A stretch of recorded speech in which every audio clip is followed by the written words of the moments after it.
Welcome. Please, have a seat by the fire. I have a story that I must tell you. The story. It's difficult in its telling, but I feel that I must lift this weight from my shoulders. I may take pauses, not for dramatic effect, but because the words and sense of it still elude me after all these years. When I was a medical student, I came across one or two very curious human beings. But there was one fellow I remember particularly, for he caused me the most vivid and I think the most uncomfortable emotions I have ever known. For many months, I knew Smith only by name and as the occupant of the floor above me. Obviously, his name meant nothing to me. Moreover, I was busy with lectures, reading, clinics, and the like, and had little leisure to devise plans for scraping acquaintance with any of the other lodgers in the house. Then chance brought us curiously together, and this fellow Smith left a deep impression upon me as the result of our first meeting. At the time, the strength of this first impression seemed quite inexplicable to me.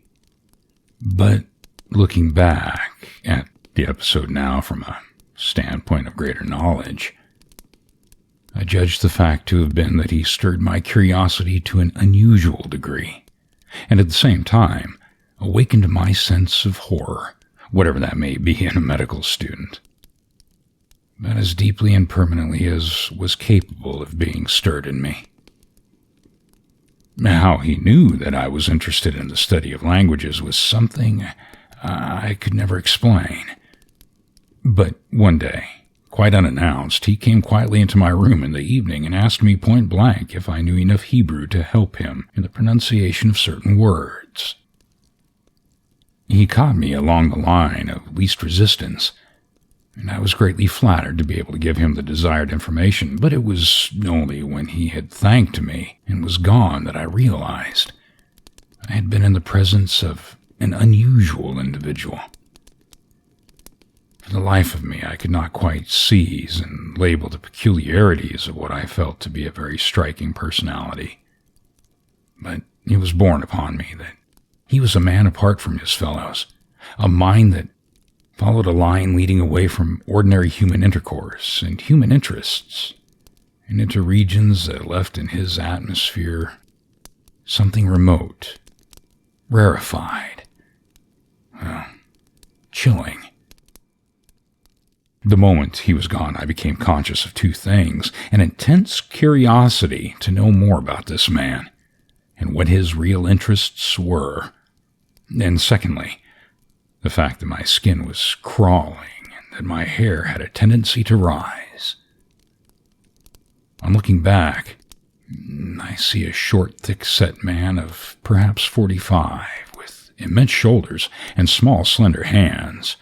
The contrast was noticeable, for I remember thinking that such a giant frame and such slim finger bones hardly belonged together. His head, too, was large and very long, the head of an idealist, beyond all question, yet with an unusually strong development of the jaw and chin. And here again was a singular contradiction, though I'm able to better now appreciate its full meaning with a greater experience in judging the value of physiology. For this meant, of course, an enthusiastic idealism balanced and kept in check by will and judgment, elements usually deficient in dreamers and visionaries. Well, at any rate, here was a being with probably a very wide range of possibilities, a machine with a pendulum that most likely had an unusual length of swing. The man's hair was exceedingly fine, and the lines about his nose and mouth were cut as with a delicate steel instrument in wax. His eyes, I have left to the last.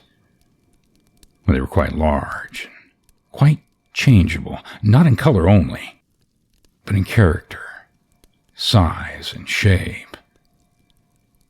Occasionally, they seemed the eyes of someone else, if you can understand what I mean, and at the same time in their shifting shades of blue, green, and a nameless sort of dark gray.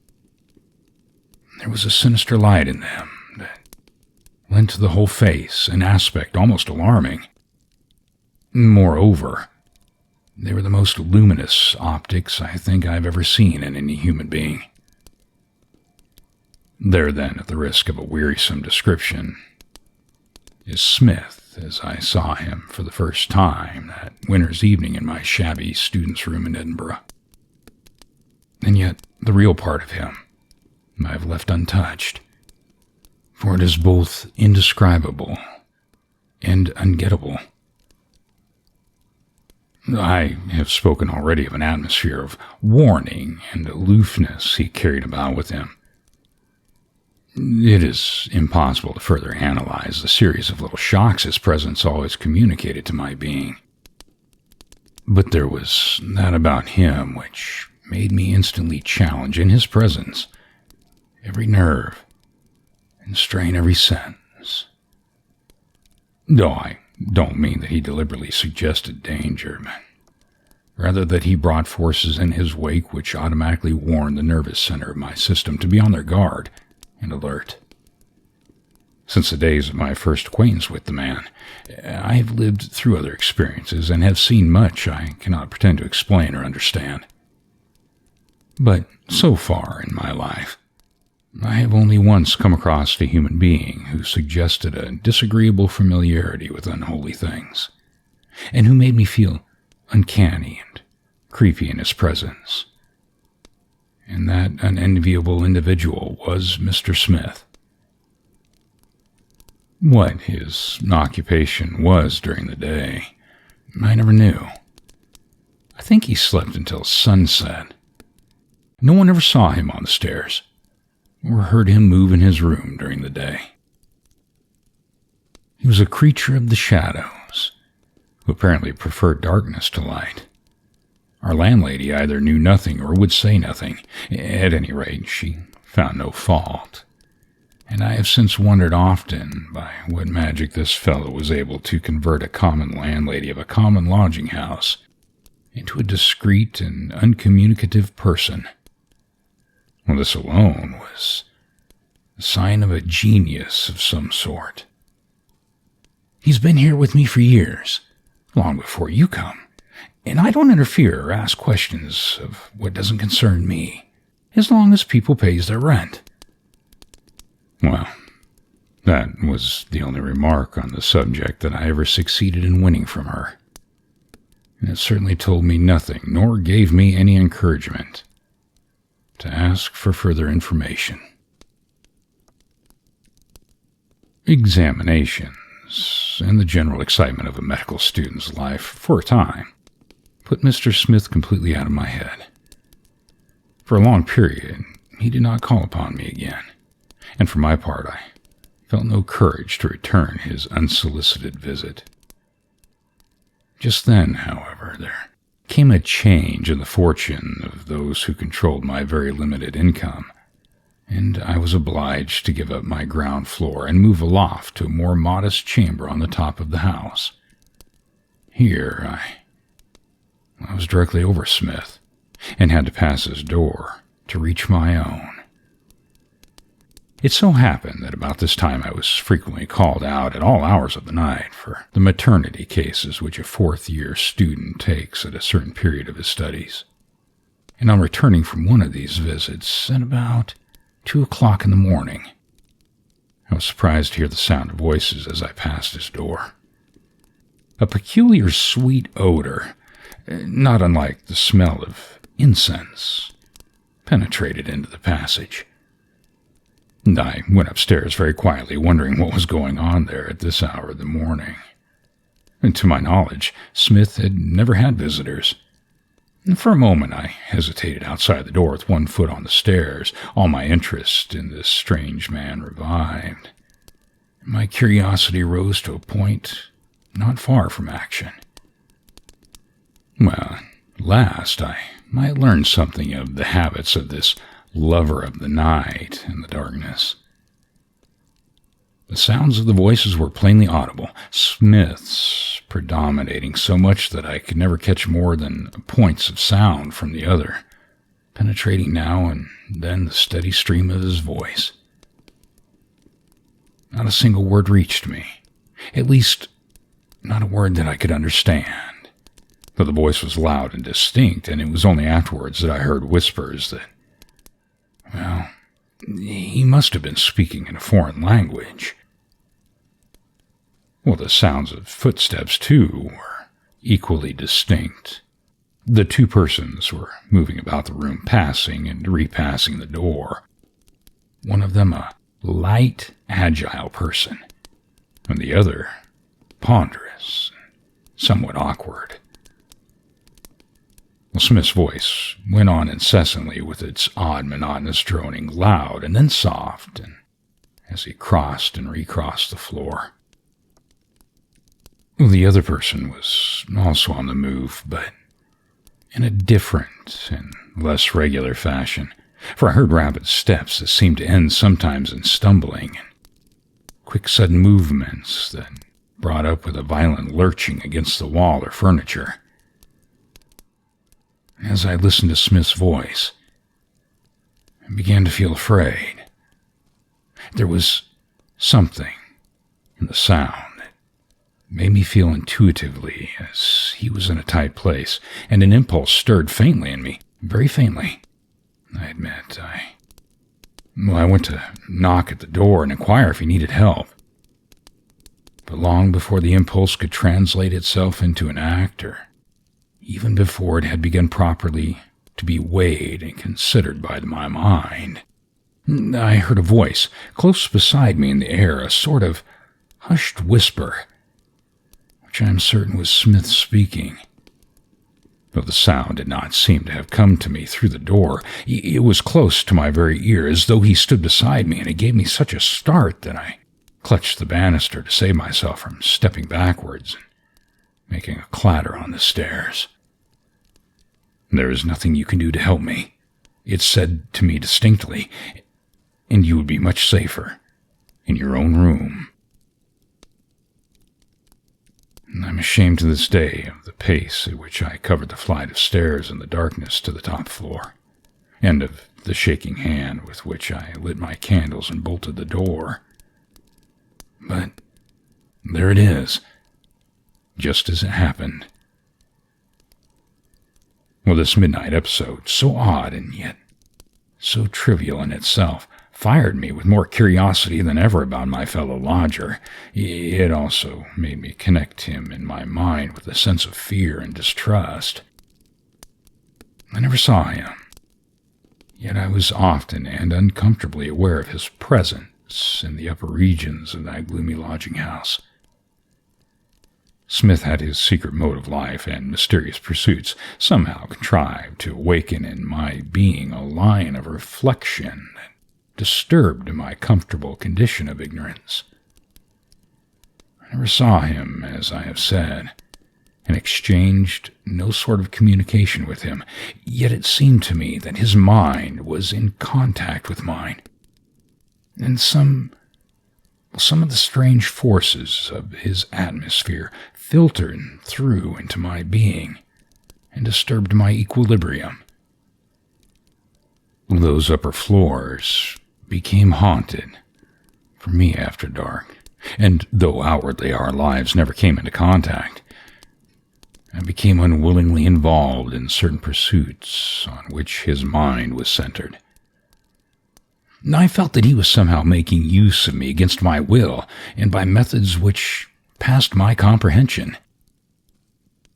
I was at the time in the heavy, unquestioning state of materialism which is common to medical students when they begin to understand something of the human anatomy and the nervous system, and jump at once to the conclusion that they control the universe and hold in their forceps the last word of life and death. Oh, I knew it all, and regarded a belief in anything beyond matter as the wanderings of weak, or at best, untrained minds. And in this condition of mind, of course, added to the strength of this upsetting fear which emanated from the floor below and began slowly to take possession of me. Now, I kept no notes of the subsequent events in this matter. They made too deep an impression for me to ever forget the sequence in which they occurred. Without difficulty, I can recall the next step in the adventure with Smith. For adventure, it rapidly grew to be. One evening, while I was reading, the door of my room opened and Smith just came in. He made no attempt at ceremony. It was after 10 o'clock, and I was tired. But the presence of the man immediately threw me into activity. My attempts at ordinary politeness he cast aside at once and began asking me to vocalize and then pronounce for him certain Hebrew words. And when this was done, he abruptly inquired if I was not the fortunate possessor of a very rare rabbinical treatise, which he named. How he knew that I possessed this book, well, it puzzled me exceedingly. But I was still more surprised to see him cross the room and take it off my bookshelf almost before I had had time to answer in the affirmative. Well, evidently, he knew exactly where it was kept. This excited my curiosity beyond all bounds, and I immediately began to ask him questions. And though out of sheer respect for the man, I put them very delicately to him. And almost by way of mere conversation, he had only one reply for the lot. He would look up at me from the pages of the book with an expression of complete comprehension on his extraordinary features, would bow his head a little and say very gravely, "That, of course, is a perfectly proper question," which was absolutely all I could ever get out of him. On this particular occasion, he stayed with me perhaps 10 or 15 minutes. Then he quickly went downstairs to his room with my Hebrew treatise in his hand, and I heard him close and bolt his door. But a few moments later, before I had time to settle down to my book again or to recover from the surprise his visit had caused me, I heard the door open, and there stood Smith once again beside my chair. He made no excuse for his second interruption, but bent his head down to the level of my reading lamp and peered across the flame, straight into my eyes. "I hope," he whispered, "I hope you are never disturbed at night." "Huh?" I stammered. Disturbed at night? Oh, no. Well, at least not that I know of." Well, I'm glad," he replied gravely, appearing not to notice my confusion and surprise at his question. "But remember, should it ever be the case, please let me know at once." And then he was gone, down the stairs and into his room again. Well, for some minutes I sat reflecting upon his strange behavior. No, he was not mad. I argued this with myself, but was the victim of some harmless delusion that had gradually grown upon him as a result of his solitary mode of life. And from the books he used, I judged that it had something to do with medieval magic or some system of ancient Hebrew mysticism. The words he asked me to pronounce for him were probably words of power, which, when uttered with the vehemence of a strong will behind them, were supposed to produce physical results, or set up vibrations in one's own inner being that had the effect of a partial lifting of the veil. And I sat thinking about the man and his way of living, and the probable effects in the long run of his dangerous experiments, and I can recall perfectly well the sensation of disappointment that crept over me when I realized that I had labeled this particular form of aberration, and that my curiosity would therefore no longer be excited. For some time, I'd been sitting alone with these reflections. It may have been 10 minutes or so, or it may have been a half an hour, when I was aroused from my reverie by the knowledge that someone was again in the room standing close beside my chair. My first thought was that Smith had come back in his swift, unaccountable manner, but almost at the same moment I felt that this could not be the case at all. The door faced my position, and it certainly had not been opened again. Yet someone was in the room, moving cautiously to and fro, watching me, almost touching me. I was sure of it, as I was of myself, and though at the moment I do not think I was actually afraid, I am bound to admit that a certain weakness came over me, that I felt that strange disinclination for action which is probably the beginning of the horrible paralysis of real terror. I should have been glad to hide myself if that had been possible, to cover into a corner or behind a door or anywhere so that I could not be watched and observed. But overcoming my nervousness with an effort of the will, I got up quickly out of my chair and held the reading lamp aloft so that it shone into all corners like a searchlight. Well, the room was utterly empty. It was utterly empty, at least to the eye. But to the nerves, and especially to that combination of sense of perception, which is made up by all the senses acting together, and by no one in particular, there was a person standing there at my very elbow. Well, I say person, for I can think of no appropriate word. For if it was a human being, I can only affirm that I had the overwhelming conviction that it was not, but that it was some form of life wholly unknown to me, both as to its essence and its nature. A sensation of gigantic force and power came with it, and I remember vividly, to this day, my terror on that night, that I was close to an invisible being who could crush me as easily as I could crush a fly, and who could see my every movement, while itself remained invisible. To this terror was added the certain knowledge that the being kept in my proximity for a definite purpose, and that this purpose had some direct bearing upon my well-being, indeed upon my life. And of that I was equally convinced, for I became aware of a sensation of growing lassitude, as though the vitality were being steadily drained out of my body. My heart began to beat irregularly at first, then faintly, though I was conscious, even within a few minutes, of a general dropping of the power of life in the whole system, an ebbing away of self-control, and the distinct approach of drowsiness and torpor. The power to move or to think out of any mode of resistance was fast leaving me, when there arose in the distance, as it were, a tremendous commotion. A door opened with a clatter, and I heard the peremptory and commanding tones of a human voice calling aloud in a language I could not comprehend. Well, it was Smith, my fellow lodger, calling up the stairs, and his voice had not sounded for more than a few seconds when I felt something withdrawn from my presence, from my person, indeed from my very skin.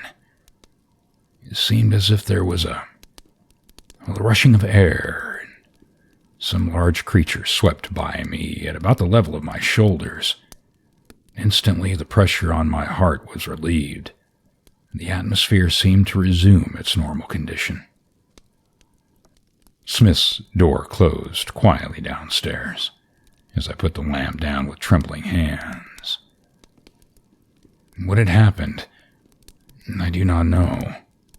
Only I was alone again, and my strength was returning as rapidly as it had left me. I went across the room and examined myself in the glass. The skin was very pale, and My eyes were dull. My temperature, I found, was a little below normal, and my pulse faint and irregular. But these smaller signs of disturbance were as nothing compared to the feeling I had. Though no outward signs bore testimony to the fact that I had narrowly escaped a real and ghastly catastrophe. I felt shaken somehow, shaken to the very root of my being. It would be wearisome. It would be tedious for me at this length of time to analyze my feelings or attempt to reproduce for you the whole examination to which I then subjected my whole being, intellectual, emotional, and physical. And I need only mention the dominant emotion with which this curious episode left me. The indignant anger against myself that I could have ever lost my self-control enough to come under the sway of so gross and absurd a delusion. This protest, however, I remember making with all the emphasis possible, and I also remember noting that it brought me a very little satisfaction, for it was the protest of my reason only, when all the rest of my being was up in arms against its conclusions. My dealings with the delusion, however, were not yet over for the night. For very early the next morning, somewhere about 3 o'clock, I was awakened by a curiously stealthy noise in the room, and the next minute there followed a crash, as if all my books had been swept bodily from their shelf onto the floor. But this time, I was not frightened. No, cursing the disturbance with all the resounding and harmless words I could accumulate, I jumped out of bed and lit the candle in a second, and at the first dazzle of the flaring flames, but before the wick had time to catch, I was certain I saw a dark gray shadow of ungainly shape, and with something more or less like a human head, drive rapidly past the side of the wall farthest from me and disappear into the gloom by the angle of the door. I waited 1 single second to be sure the candle was alight, and then dashed after it. But before I had gone 2 steps, my foot stumbled against something hard piled up on the carpet, and I only just saved myself from falling. I picked myself up and found all the books from what I called my language shelf were strewn across the floor. The room, meanwhile, as a minute's search revealed, was quite empty. I looked in every corner and behind every stick of furniture, and a student's room on a top floor, costing 12 shillings a week, did not hold many available hiding places, as you may imagine.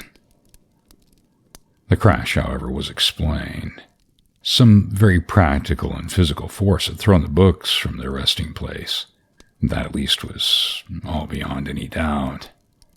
And as I replaced them on the shelf and noted that one was missing, I busied myself mentally with the sore problem of how the agent of this little practical joke had gained access to my room and then escaped again, for my door was locked and bolted.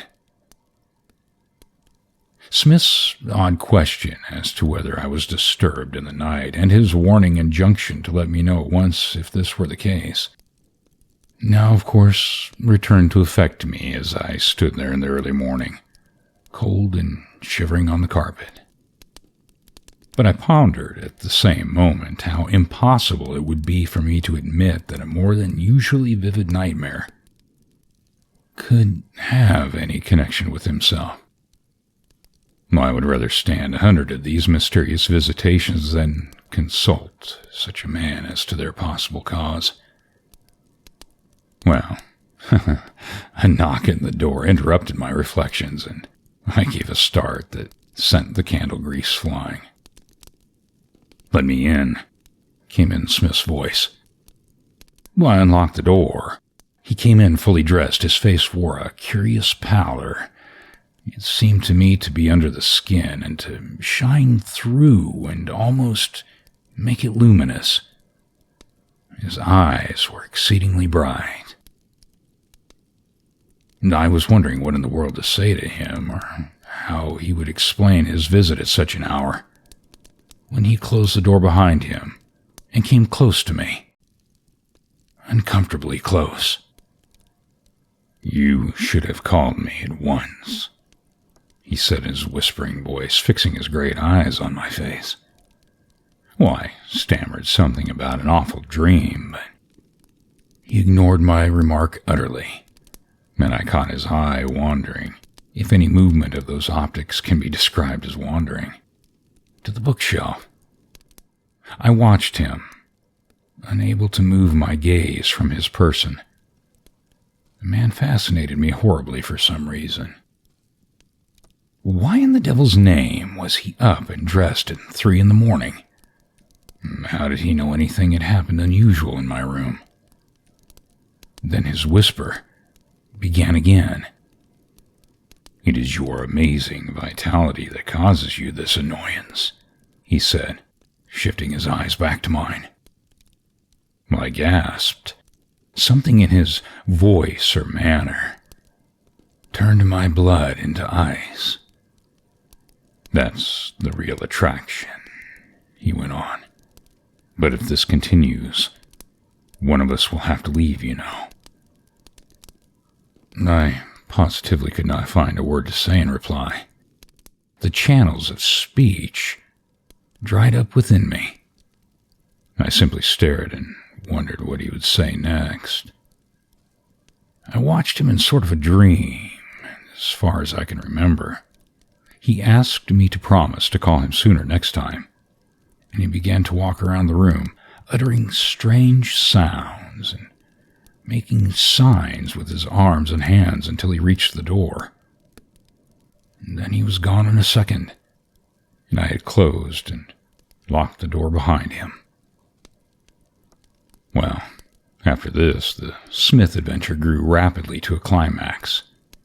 It was a week or two later that I was coming home between 2 and 3 a.m. from a maternity case, certain features of which, for the time being, had very much taken possession of my mind, so much so, indeed, that I passed Smith's door without giving him a single thought. The gas jet on the landing was still burning, but so low that it made little impression on the waves of deep shadow that lay across the stairs. Overhead, the faintest possible gleam of gray showed that the morning was not far away. A few stars shone down through the skylight. The house was still as the grave. The only sound to break the silence was the rushing of the wind around the walls and over the roof. But this was a fitful sound, suddenly rising and as suddenly falling away again, and it only served to intensify the silence. I had already reached my own landing when I gave a violent start. It was automatic, almost a reflex action, in fact, for it was only when I caught myself fumbling at the door handle and thinking where I could conceal myself quickest that I heard a voice that sounded close beside me in the air. It was the same voice I had heard before, and it seemed to me to be calling for help, and yet at the very same minute I pushed on into the room, determined to disregard it and seeking to persuade myself it was the creaking of the boards under my weight or the rushing noise of the wind that had deceived me. But hardly had I reached the table where the candle stood when the sound was unmistakably repeated. "Help! Help!" And this time was accompanied by what I can only describe as a vivid, tactile hallucination. I was touched. The skin of my arm was clutched by fingers. Some compelling force sent me headlong downstairs, as if haunting forces of the whole world were at my heels. At Smith's door, I paused. The force of his previous warning, injunction to seek his aid without delay, acted, and suddenly, and I lent my whole body in its weight against the panels, little dreaming that I should be called upon to give help rather than to receive it. The door yielded at once, and I burst into the room that was full of a choking vapor, moving in slow clouds at first. I could distinguish nothing at all but a set of what seemed to be huge shadows passing in and out of the mist.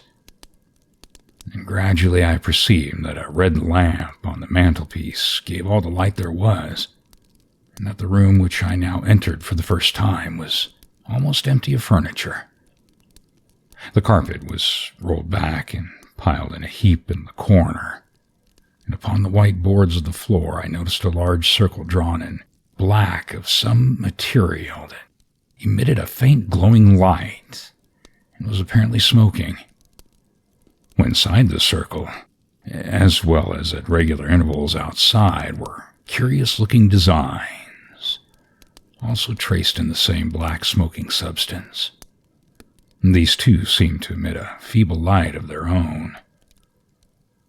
My first impression on entering the room was that it was full of people, I was going to say.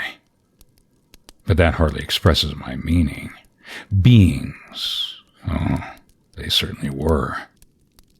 But it was borne in upon me, beyond the possibility of doubt, that they were not human beings. That I had caught a momentary glimpse of living, intelligent entities, I can never doubt. But I am equally convinced, though I cannot prove it, that these entities were from some other scheme of evolution altogether, and had nothing to do with the ordinary human life, either incarnate or disincarnate. But whatever they were, the visible appearance of them was exceedingly fleeting. I no longer saw anything, though I still felt convinced of their immediate presence.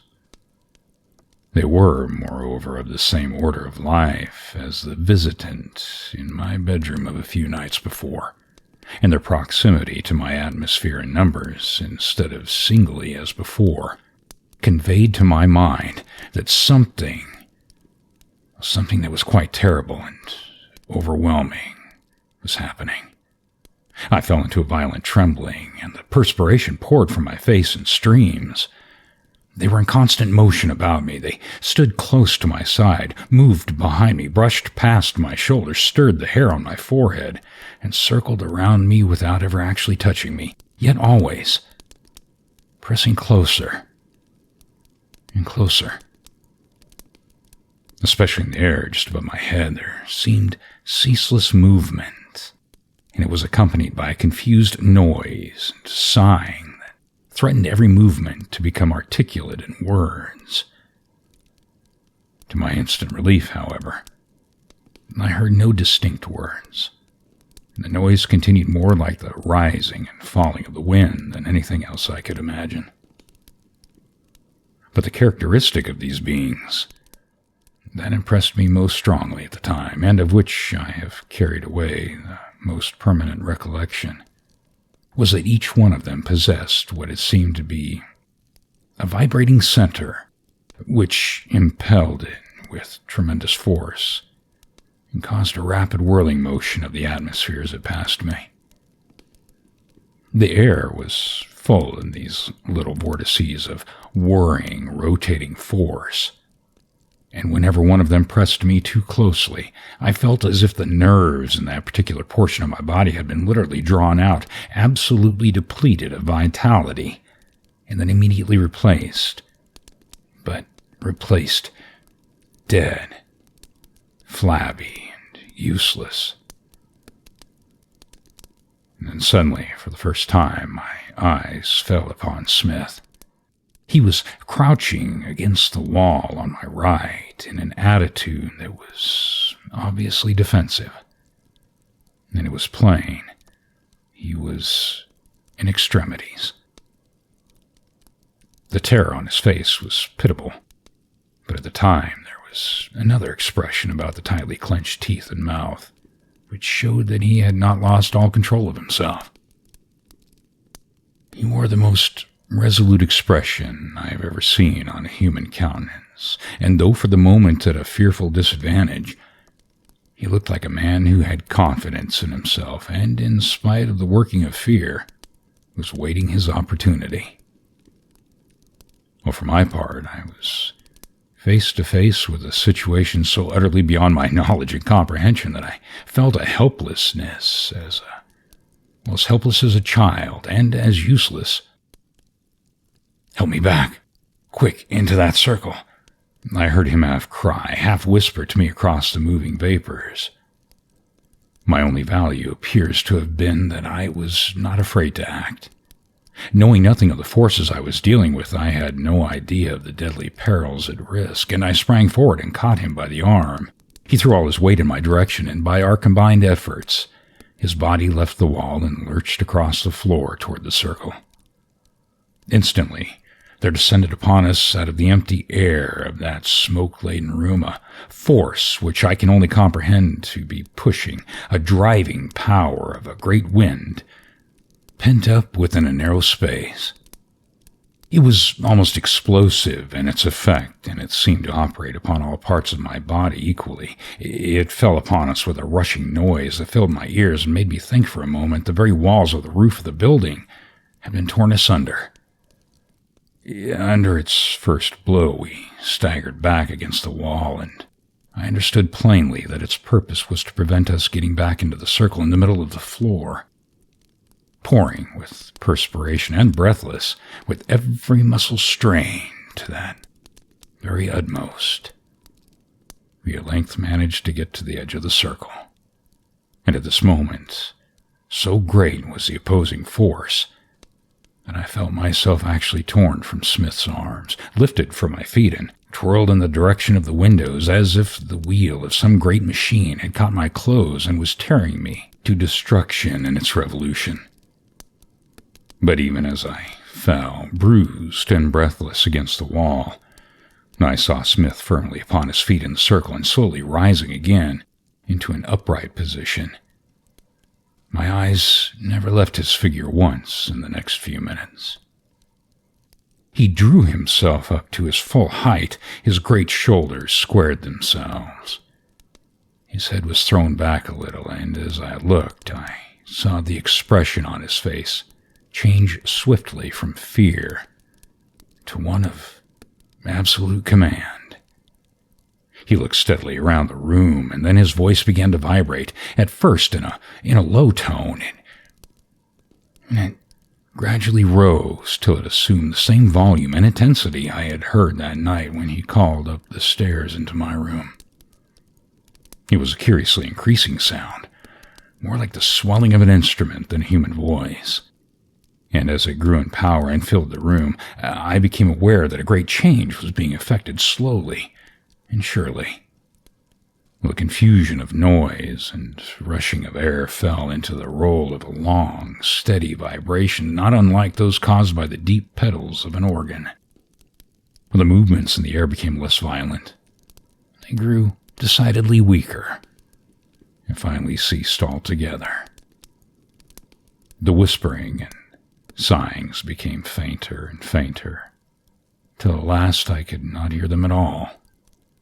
And strangest of all, the light emitted by the circle, as well as by the designs around it, increased to a steady glow, casting their radiance upwards toward the weirdest possible effect upon his features.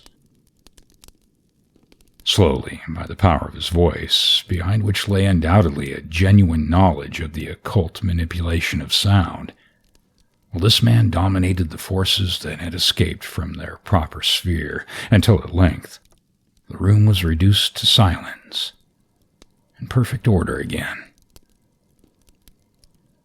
Judging by the immense relief, which also communicated itself upon my nerves, I then felt that the crisis was over, and Smith was wholly master of the situation.